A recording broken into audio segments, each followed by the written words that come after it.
Hello, we're back. Welcome back to another episode of Alter Your Health Live, your source of information and inspiration to promote the holistic transformation of your health and the health of our planet. I'm your host, Dr. Benjamin Alter. And I'm your co-host, Dr. Susanna Alter. And we are thrilled to be back with you again this week, live on Facebook and, of course, Instagram, or maybe you're listening to this recording. And if it's your first time stopping by, we just wanted to remind you to subscribe, rate, and review this podcast and let us know what you think. Provide some feedback. It really helps us learn and grow and evolve. And you can also visit our Patreon page. And if you're really liking what you're hearing and want to hear more, any support really helps our production of this podcast. Yeah. So you can find that link on our website page, www.alter.health/podcast. Of course. Thank you. Thank you for reminding me to do that. Say that, Susanna. Of course. And this week we're talking about an important topic that really affects every individual and every individual's pursuit of their health. And it also dramatically affects the health of our planet, the health of our ecosystem. And it's really kind of a dreary topic. It's one that I've been steeped in myself the last few weeks, doing a lot of research and reading and learning and watching and listening. And we're going to try to keep it light. We are. I think that, knowledge is power, and our intention, as always is the case with this podcast, is to provide the knowledge, the power, the empowerment to put you in charge of your health, because, we don't really state it all that much, but it is one of our missions to equip you to be your own healer and to really take the power out of the medical system, because the medical system, the conventional medical system, that is, manages disease. And that's a whole, huge conversation in and of itself that we're not going to have today. But this is all about managing your health. And that's something that only you can do. So that being said, let's dive into this week's topic, which is GMOs and glyphosate, which is a contaminant that's sprayed on a lot of conventional produce, especially GMOs. Yeah, so you may have heard of the herbicide RoundUp. And this herbicide was developed way back in the 70s, is it? Yeah. Dr. Ben? Okay. Yeah, it was marketed to, they started marketing it to consumers, like to, people, for keeping their lawns free of weeds in the 1980s. But it was in the 1970s when it was introduced into the farming, agricultural system. And then in 1996, Monsanto, who developed the RoundUp product, also developed GMO seeds that would, grow crops that were resistant to the harmful effects of the RoundUp, the glyphosate, which is the active component. Maybe you've heard that said, maybe you've heard that or seen that written down. The proper pronunciation is glyphosate, and that is the active ingredient of this herbicide RoundUp, which is widely used since it was released in the early mid-1970s. 3.5 billion pounds of glyphosate, which is the active ingredient of RoundUp, have been dumped in the earth. And this toxin is water soluble. It kind of stays in our environment and stays in our ecosystem. It is important to know that there are different bacteria that are, in our ecosystem, in the soil, in the environment, that are able to metabolize, break down this toxic chemical. But they don't work as quickly as we are dumping the chemical on the earth. So it's really, really, really important that we stop dumping this chemical on our precious planet that accumulates in our ecosystem, accumulates in our human bodies, accumulates in all animals. And we're going to talk about all the crazy effects that glyphosate has when it comes to human health and the health of the planet. Yeah. I think So the first thing to just note is like, yes, we can heal. Yes, the planet can heal. We are all self-healing organisms. The planet is a self-healing organism, but we have to stop the damage. We've got to stop, destructing. yes. So just kind of taking a step back, I just really want to emphasize that the reason why GMOs are so harmful to health is not necessarily because the DNA has been modified. They've been actually studying to see if there is any direct effect on DNA modification in plants in humans, and they haven't really found anything clear at this point. But the reason why GMO foods are so harmful to health is because that DNA modification allows specifically for just heaps and heaps of RoundUp or glyphosate to be dumped on these foods, so that when you do buy GMO foods, you're eating a big old dose of glyphosate. Yeah. Yeah, it's true. So the GMO foods, to start off, maybe we'll dive into what those foods are. They are corn, soy, canola, wheat, or no, sorry, sugar beets, and cottonseed. And cotton, obviously, we don't really consume cotton, but it is, they do use cottonseed oil in, standard vegetable oils. They usually mix corn oil, soy oil, canola oil, cottonseed oil. So all these GMO oils that the plants are, of course, sprayed with heavy amounts of glyphosate. So any vegetable oil is going to be completely toxic, not to mention that it is devoid of nutrients, even if it weren't toxic. So that these kind of foods are obviously the GMO foods. But the corn obviously takes many other forms besides corn oil, high fructose corn syrup, corn starch, just corn, plain old corn, flour, corn, corn chips, things like that. And soy, there's soybeans, tofu, soybean oil, soy lecithin, soy protein, all these things, chances are GMO, and they're totally doused in heavy amounts of this glyphosate toxin. And then sugar beets, are actually our white sugar that we're familiar with. So pretty much any non-organic sugar is going to be a heavy dose of pesticides, not to mention the harmful inflammatory effects of sugar. And pretty much any packaged processed food contains some amount of corn, some amount of soy, and some amount of sugar, and probably some amount of canola too. So it's really hard to stay away from GMO foods if you're eating a lot of processed or packaged food. Totally.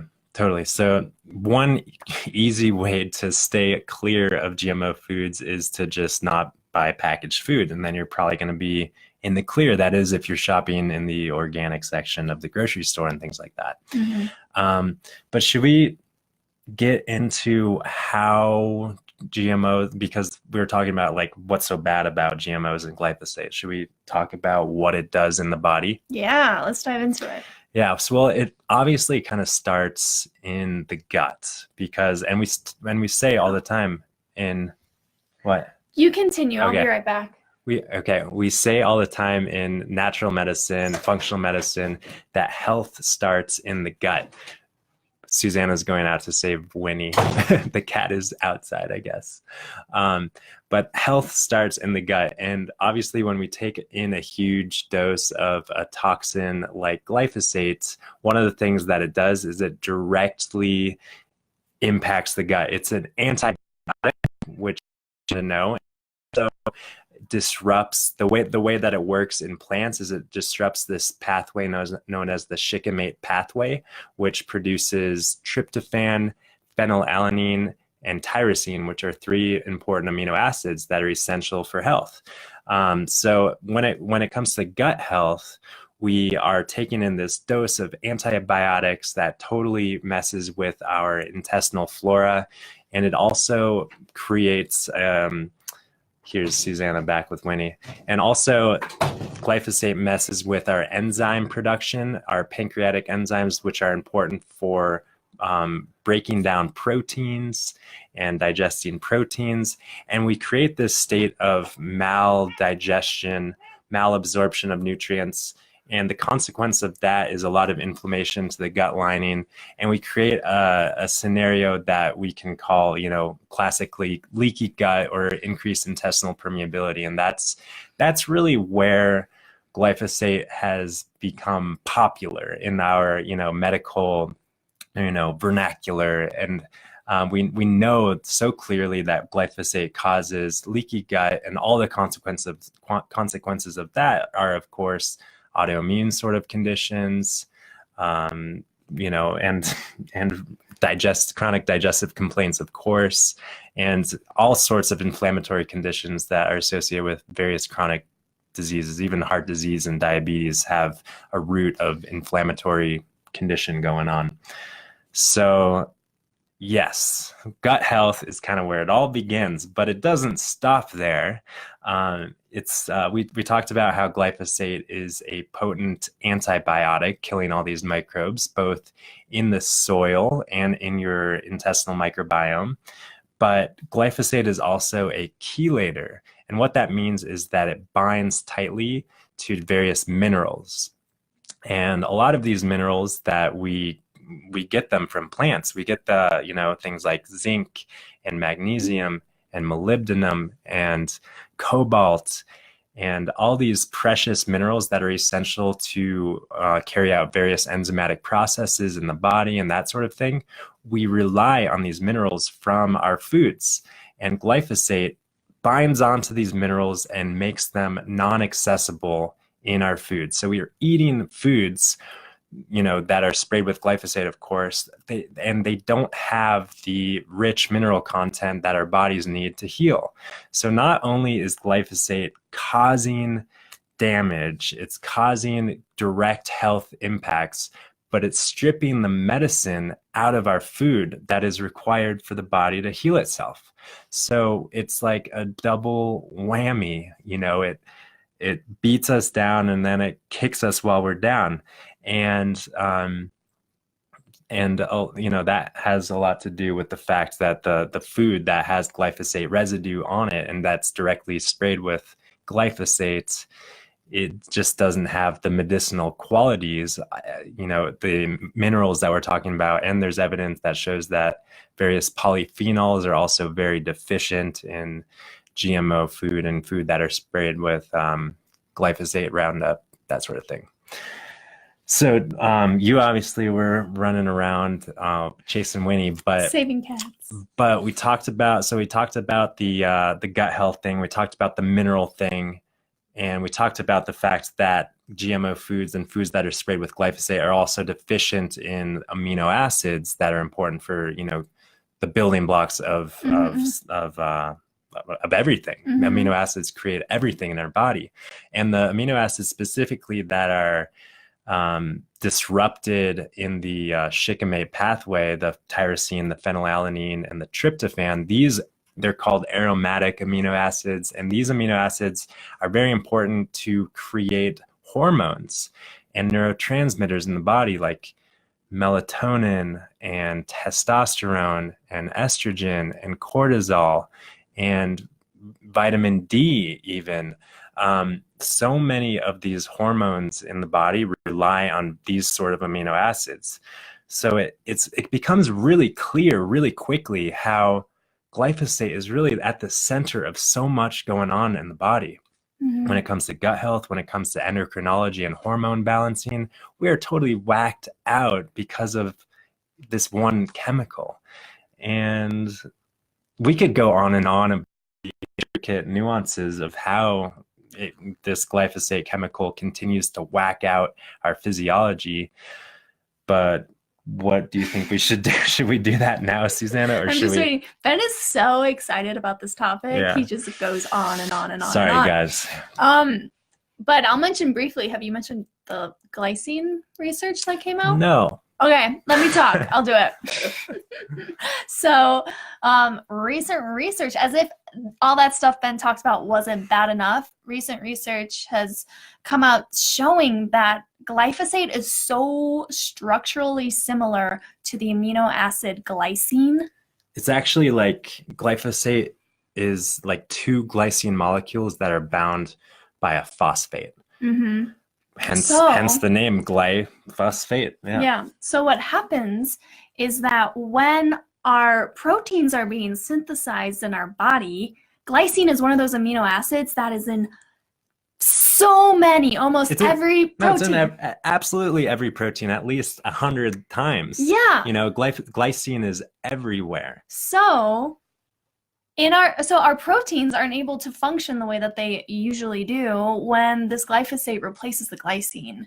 And that's a serious issue if you consider the role of proteins, which is like infinite. There are 26 amino acids, right? I think 26 amino acids. And, you know, Zach Bush, who I've learned a lot from. Zach Bush is one of the doctors who is leading a lot of, you know, research and as well as just activism on this topic. I've learned a lot from Zach Bush. I've also learned a lot from Dr. Stephanie Seneff, who is a scientist who studied the effects of glyphosate. And I love, you know, how we learn this in medical school and biochemistry and everything, but we talk about how the amino acids are like the letters of the alphabet, and we're trying to spell words, and our alphabet gets all, you know, discombobulated when we don't have the proper amino acids and when our amino acids are messed up. And it's like you consider messing with the very foundation of our alphabet and we start misspelling words. We start, you know, it just becomes a shit show real quick, you know? It's like trying to write a book without the letter A or something. Yeah. Or if A was replaced with space or a period. Yeah. The human body is not, you know, has been functioning in this way since the beginning of human history, millions of years ago, right? And here we are messing with the very building blocks of life, essentially, and we're suffering the consequences. And, you know, glyphosate is really at the center of so many chronic diseases. And it's coming clear to me that it's like actually impossible to fully heal without considering removing glyphosate from the environment, our personal individual environment, which we're going to get into next, but also supporting the damage that has been done due to the glyphosate. Yeah. And another thing that I'm really passionate about, and maybe you guys know if you've, you know, heard a lot of more of our talks and things like that, but we don't like supplements at all. I don't like supplements. I won't speak for Susanna, but you know, a lot of naturopathic physicians and health practitioners, functional medicine doctors out there dish out tons and tons of supplements, and people come to us and ask us questions. What do you think about this? What do you think about that? And for the most part, it's like a huge waste of money and time and resources of all sorts. And we are in this state, in our environment, in our world, in history, where, like we said, the medicine from our food has been stripped out. So if we are treating food as medicine, we have really poor medicine unless we are growing our food from our backyard, growing our food from a mineral-dense, nutrient-dense soil that we can rely upon and trust is safe and clean. And 99.9% of the population does not have that luxury of going out in the backyard, picking the broccoli and knowing exactly everything that went into growing that. So the broccoli, the kale, the carrots, everything that we buy at the supermarket is bad medicine nowadays. It's not like bad for you. It's not going to cause disease unless it is contaminated heavily with glyphosate, of course, but it is deficient in so many of the micronutrients and, you know, minerals that have made that food medicine throughout history. A carrot today is so different than a carrot I would imagine just, 20 years ago. And the reason is because of the micronutrients and minerals that have been depleted from the soil. So back to the supplement thing, we have found that in my investigation and research and things like that, it makes a lot of sense to bring in the medicine that has been stripped out of our food. And that is specifically, good sources of naturally derived minerals. And if you'd like to learn more information, you can go to our products page. And we don't push products, like that is not something we do. And I don't know how to emphasize that enough. And there is some, beneficial products to support the medicine that you should be getting from your, grocery market. Mm-hmm. Shifting gears to like mitigating the damage and cleaning up your environment individually and also cleaning up the planet. Sure. Okay. I'll let you talk for a second. All right. Well, I don't know if you did this yet. I just wanted to highlight some of the conditions that have been, Nope. You haven't yet, okay, have been linked with this increase of glyphosate use. And the systems where we see the most issues are neurologically. There's been a crazy increase of autism in the last 30 years, right around the time when glyphosates were really starting to be used. Also Parkinson's. But aside, neurological system aside, also GI system, like what Ben said. Also reproductive issues, which is definitely on the rise. Infertility. Mm-hmm.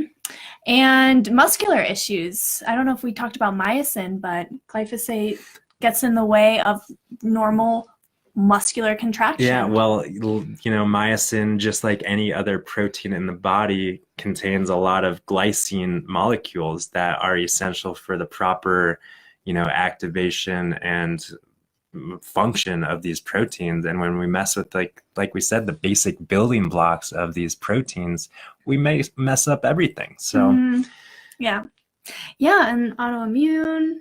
Yeah, I think I hit the major ones. Pretty much everything. Yeah, so it's important. What do we do? Yes, and the biggest thing is to buy organic produce. And the reason why is because, like we mentioned before, it's not just the GMO foods that are sprayed with Roundup.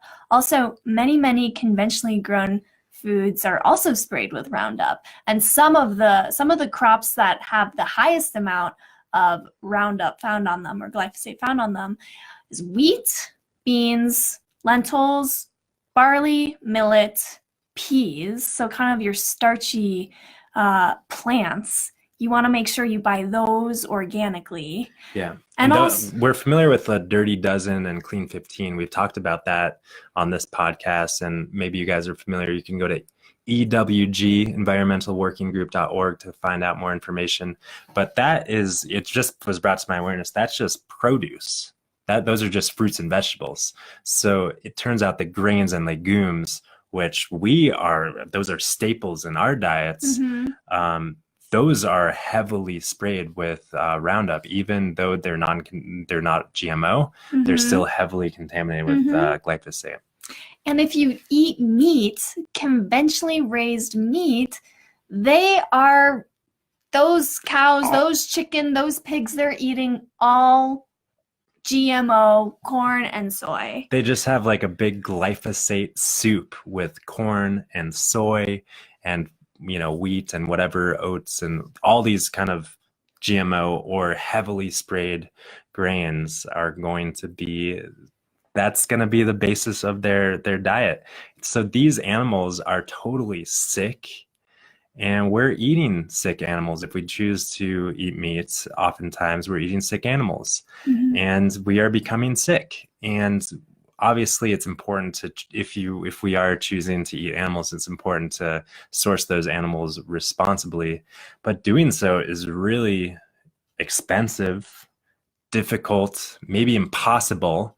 The fact of the matter is that even the happiest cow, free range, pasture raised, eating green, clean grass, that grass is rained down upon with glyphosate rain. it's in the water supply. The cow is drinking water that is contaminated with glyphosate, eating grass contaminated with glyphosate, and accumulating that in its tissues and its bones. And if we choose to eat even the cleanest pasture-raised meat, we are placing ourselves at the top of the food chain and receiving that impact in our bodies, and it's just not necessary. And you know what's ironic is that this bone broth craze has gotten popular because it's known as a food that is soothing and healing for the gut. And mineral rich. But where glyphosate, one of the areas where it's stored in the body is in the bone marrow. So if in the collagen, because collagen has so much glycine, once again. So if we're eating this, we're putting collagen in bones to make this broth, you better believe that that broth is going to contain a lot of glyphosate, which, as we've told you before, is very harmful for gut health. So just back to eating organic. Whether you eat meat or not, make sure that it is organic. And especially with those grains and legumes we mentioned, with those GMO products, there is GMO-free soy, non-GMO corn, so you can buy those options in the store and also be okay if you're not sensitive to those foods. And then make sure you're following the Dirty Dozen and Clean 15. I mean, we don't buy all organic. We do buy some produce on the Clean 15. Sometimes bananas, sometimes avocados, sometimes broccoli. Mango. Bananas actually aren't on the Clean 15. Yeah. They actually are sprayed with quite a bit of pesticides. They are. But yeah, so avocados and mangoes are good. Pineapples are on the Clean 15. Papayas. You can check out that list if you're interested. Yeah. And then, like we kind of touched on, glyphosate is in the water supply everywhere in the world. It gets absorbed, evaporated into the clouds. Some people say that our crazy weather that we experience, not climate change, but all the, crazy tornadoes and hurricanes and weather patterns that are out of control these days. Some people theorize that that is in part due to glyphosate in the clouds. And it's kind of like far out, but it's not too far out. And anyways, that glyphosate that is in the clouds, it's raining down on us. It's getting into the groundwater. So when we turn on our faucet, get a glass of water, we might be consuming a good amount of glyphosate. And it becomes more and more important as we evolve or devolve or whatever we're doing in this life. It is becoming more and more important to be diligent about keeping our environment clean, and a water purifier, a good water source is really, really important. Really. Yeah. And for you ladies out there, choosing your feminine products for that time of the month, it's really important to buy organic cotton tampons and pads. Just do it. Just do it. And and another thing, that I want to emphasize again is that, we can do our best. And when we are a consumer and when we're choosing our foods and our natural products and anything in this world, when we are consuming, we're also voting. And I like to remind people that we are voting for a different agricultural system. Our agricultural system is totally broken. It didn't take us long to figure out how broken it is, and it's not getting any better. So when we're voting, when we're buying organic produce, when we're buying organic tampons, when we're buying organic anything, and we're voting with our dollars for a different system, a different paradigm. And I really do believe the only way to change this thing is to collectively, grassroots up, vote with our dollars and just state how important it is to us to have food that's clean, products that are clean, and a world that is clean. And I think that we can do that collectively as we choose with our dollars. Yeah. And then the last thing to just protect your health in this world filled with glyphosate, the last thing is to consider replacing the minerals that are kind of being robbed from our body. And for, you know, Ben and I to be recently realizing, oh, maybe we should be taking this supplement, even though we're not huge supplement people, except for our daily vitamin B12 and basically just that. We really are realizing the importance of it just in this day and age. Unfortunately, for proper cell functioning, got to have all those minerals. Totally. I mean, we got to get our medicine and our food isn't giving us the medicine that we need anymore. So we got to get our medicine. So if you'd like more information on that or anything, feel free to reach out. Alter.health, www.alter.health. You can find more information about us, about our work, about the products that we recommend, about this podcast, about our individual work, about the work that we do in home, immersed with you and your family, about the work that Susanna is offering now in the Roaring Fork Valley, Colorado, holistic pelvic care. Check it out. About our group coaching online that we offer weekly. We're doing a lot. So go to www.alter.health to learn more. And we love you, and we look forward to seeing you next time. And until then, eat organic food. Do it. Right. Peace and love.